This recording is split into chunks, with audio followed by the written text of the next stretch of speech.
menjelaskan tentang sistem pencernaan pada manusia yang dimulai dari mulut, kerongkongan, lambung, usus halus, usus besar, dan anus. Oke, di sini yang pertama yaitu mulut. Mulut adalah bagian awal dari saluran pencernaan pada manusia dan hewan yang berfungsi untuk mengunyah makanan, berbicara, serta juga sebagai tempat masuknya udara saat bernafas. Fungsi gigi yaitu struktur keras dalam mulut yang digunakan untuk memotong, mencabik, dan mengunyah makanan.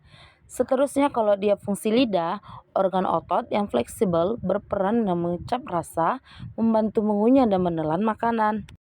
Selanjutnya yaitu kerongkongan.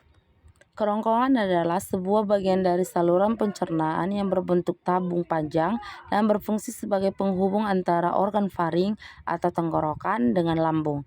Terus di dalam kerongkongan ini ada lapis otot. Terdiri dari otot rangka di bagian atas dan otot polos di bawah untuk mendukung gerakan peristaltik. Terus ada fungsi mukosa, sebuah lapisan paling dalam yang melindungi dinding dari sebuah gesekan dari makanan. Selanjutnya yaitu lambung. Lambung adalah organ berbentuk kantung yang merupakan bagian dari sistem pencernaan manusia. Lambung ini berfungsi sebagai tempat mencerna makanan secara mekanik dan juga secara kimiawi.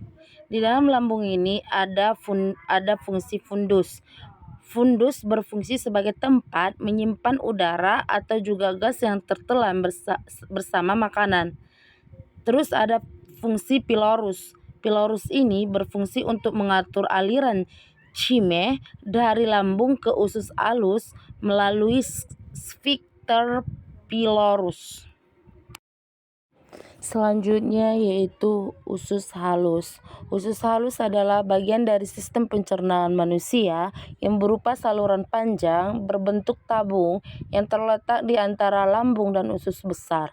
Usus ini berfungsi untuk mencerna makanan. Terus dia ada fungsi duodenum.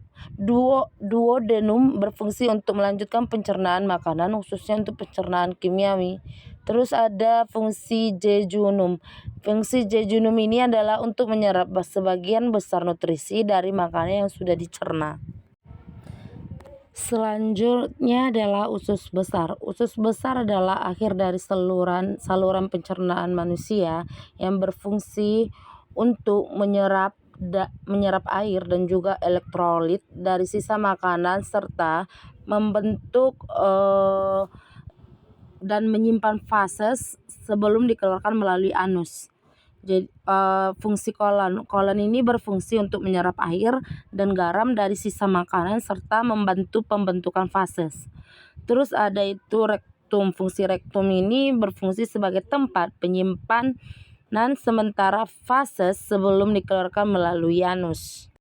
Selanjutnya yaitu anus. Anus ini merupakan bagian terakhir dari saluran pencernaan. Organ ini terdiri dari otot dasar panggul dan dua sphincter anal, yaitu otot internal dan otot eksternal. Lapisan atas anus bertugas untuk mendeteksi isi rektum apakah berisi padat, gas, atau cair. Jadi kesimpulannya yaitu sistem pencernaan manusia merupakan rangkaian organ yang bekerja secara terkoordinasi untuk mencerna makanan, menyerap nutrisi, dan membuang sisa zat yang tidak diperlukan oleh tubuh.